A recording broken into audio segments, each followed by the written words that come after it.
So today with my Aunt Karen, it is July 12th, 2026, and I'm gonna ask you some questions about let me bring it up. This is a proof of documentation for the oral history proposal. And the first question is, what made you decide to leave your home and come to the United States? I didn't have a choice. My mom brought me to live with her. Okay. And then what did you expect life in the United States to be like before you arrived? Well, for once, I was going to live with my mom. Didn't live with my mom prior to that. Came to live with her when I was 7. Okay. And for question 3, what was your first impression when you got here? It's a culture shock. Everything's different. Culture from shock? Mexican. Okay. From Mexican culture to a U.S. culture, everything's different. Over there in Mexico, you run the streets. Literally.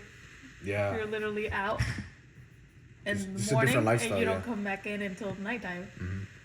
Versus here, you're pretty much stuck indoors. Yeah. What was the biggest challenge you faced during your first year in the United States?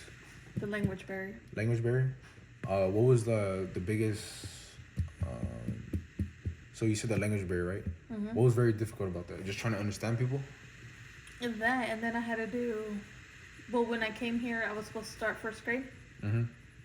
But since I didn't know the language, they threw me back a year until I learned the language. Then I got to skip a year to go back into the actual grade that I was supposed to be in. Okay. And then what was your first job and what was that experience like? My first job was at Burger King, and I lasted 8 years working there. But I started literally from the bottom and then moved my way all the way up to assistant manager. That's good. Worked your way up. Okay, and then number 6, how did you deal with the language barrier when you first arrived? It was hard Mm-hmm. because all I knew was Spanish. That's it. That's all I knew. So when we first got enrolled in school, since it was in San Jose, they had the classes to where half the day was all Spanish Mm-hmm. and the other half was all English. So you couldn't speak in English during Spanish time, Mm-hmm. and during the English time, you couldn't speak in Spanish. Yeah, that's crazy. Yeah. But did you really learn it good like that? Yeah, I got it done in a year. Oh, the whole language? Yeah. In a year? That's pretty good. I think the younger you are, the faster you learn. Oh, 100%.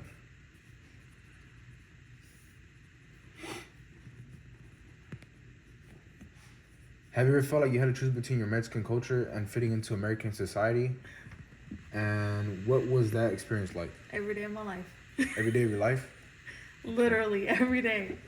So you had a... You have to choose, because you're not... When you come here at a young age, Mm-hmm.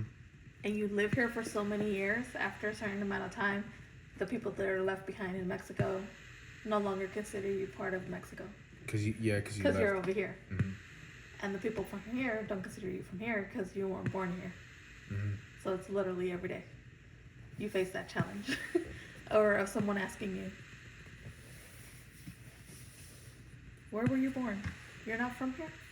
How Yeah. come you don't have an accent? I get that a lot. What traditions or values from your family have stayed with you the most? Traditions, Yeah. family dinners. Family dinners? Okay.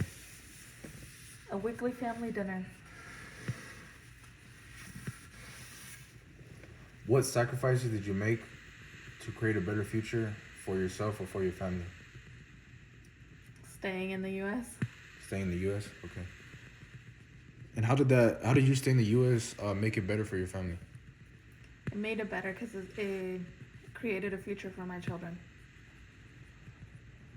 Making sure that they have different possibilities and they don't have the same struggles that we did back in the day. Okay. If you could tell your future generation one lesson from your journey, what would it be? Never stop trying. Okay. And have you ever experienced racism? A couple times. Yeah? Working at Edie's mostly. Yeah? Yeah. Yeah, that's just crazy. I experienced racism my first